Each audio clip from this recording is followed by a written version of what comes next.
From a dragonfly with wings as big as a hawk, to an amphibian the size of a bus with jaws that could crush bone. For 60 million years, Earth was home to monsters like these, all created by the air itself. In this video, we'll look at 4 of the biggest, what made them so enormous, and what finally brought them down. And it's not what you might think. Starting with the largest amphibian that has ever been recorded. With a skull over 5 feet long and jaws lined with razor-sharp teeth, Prionosuchus lived around 290 million years ago. It might look like a crocodile, but it was actually an amphibian, around 6 meters long and weighing over a ton. Modern amphibians max out at around 2 meters, and that's for the Chinese giant salamander. So how does one grow 3 times longer than that and outweigh a small car? Well, they lived in a world that we can barely imagine. Towering club mosses stretched 30 meters into the sky. Tree ferns grew up to 21 meters tall, and the air itself was packed with 35% oxygen compared to today's 21%. Unlike reptiles, amphibians breathe through their skin as well as their lungs. Today, that caps their size. There's only so much oxygen that can diffuse through. But back then, more oxygen in the air meant more oxygen in the water as well. And that may have been enough to let giants like this survive. Water also solved Prionosuchus' weight problem. At over a ton, this monster might have struggled to hunt on the land. But floating in oxygen-rich rivers, it became weightless.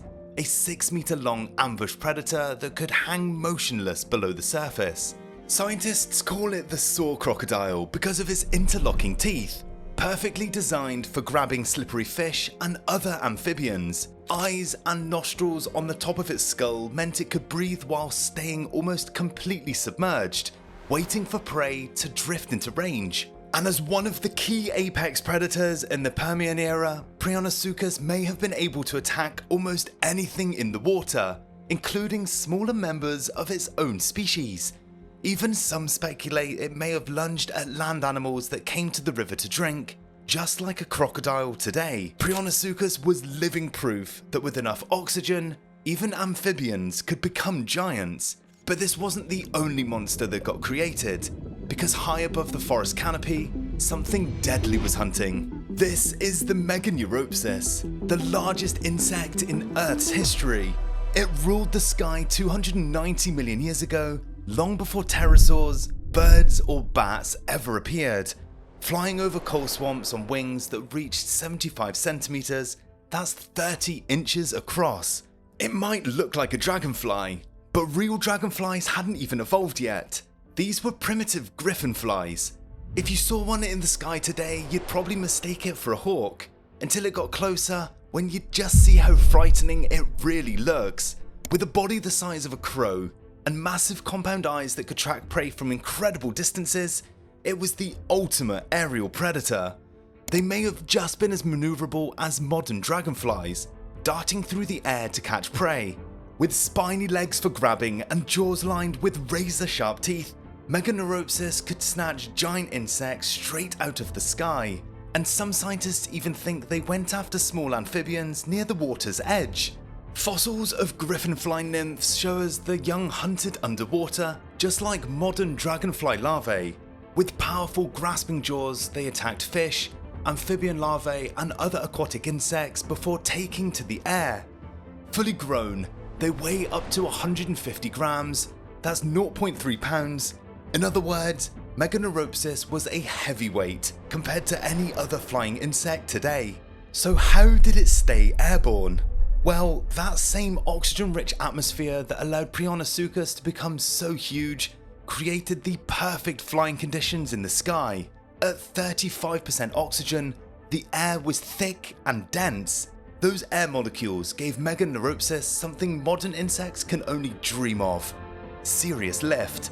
Its massive wings generated enough force to keep its heavy body airborne, but flying that big came with a deadly cost.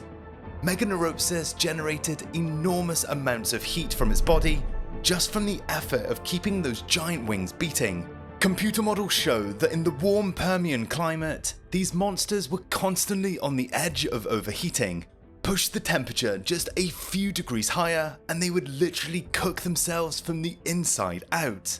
They lived right at the edge of what is physically possible for a flying insect. Any bigger, any hotter, any less oxygen, and the whole system would collapse.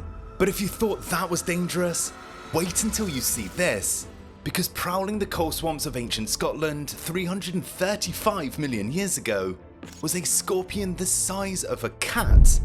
Modern scorpions hide underground and hunt at night. This monster did the exact opposite. It hunted in broad daylight.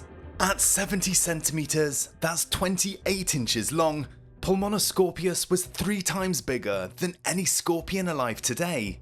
But size wasn't its only advantage. Most scorpions today have tiny eyes and rely on feeling vibrations through their feet to find prey. They're basically blind hunters living in dark burrows. But Pulmonoscorpius had massive eyes, positioned on the side of its head, built for tracking movement in full sunlight. Now you're probably wondering how a giant scorpion can sneak up on anything when it's so big. Well, they did not sneak. Pulmonoscorpius was built for active pursuit, not ambush. Those big eyes could spot prey from a distance, and its powerful legs could chase them down across open ground. Its pincers were strong enough to crush other arthropods, and had a stinger loaded with venom. But the real secret to its success was hidden inside its body. Like all scorpions, Pulmonoscorpius breathed through book lungs, stacks of thin membranes that look like pages in a book. In today's 21% oxygen, those book lungs can only supply so much air to a scorpion's body, but pump that up to 35% oxygen, and that changes. The thick, oxygen-rich air gave Pulmonoscorpius the metabolic energy to maintain its massive size and active hunting lifestyle. It could afford to be big, bold, and visible because it had the oxygen budget to outrun or overpower most things that it encountered. But as deadly as it was, even Pulmonoscorpius would look small compared to this next monster. This might look like a millipede, but it weighed 50 kilograms or 110 pounds, which is basically as much as a large dog. It was over 8 feet long, armoured like a tank, and crawled between 32 and 64 legs depending on its size. Around 300 million years ago, Arthropleura owned the forest floor. Insects and millipedes don't have lungs like we do. They breathe through tiny tubes called trachea that carry oxygen directly to their tissues. In today's thin air, those tubes can only supply so much oxygen before they hit a wall. But when oxygen jumps to 35%, it can rush in much faster than normal, feeding giant bodies that would starve for air in today's atmosphere, which is why the largest living millipede today is just over a foot long. But just like these other monsters 300 million years ago, the air allowed Arthropleura to become absolutely massive. Scientists have found fossilized trackways where it dragged its armoured belly through the ancient mud. Originally, it was thought to be a predator, but recent studies have found it was most likely a herbivore. It was basically an armoured bulldozer with legs, crunching through the undergrowth. But these giants were all living on borrowed time, because around 250 million years ago, a series of volcanic eruptions created a mass extinction event, and oxygen levels plummeted from 35% to as low as 12%.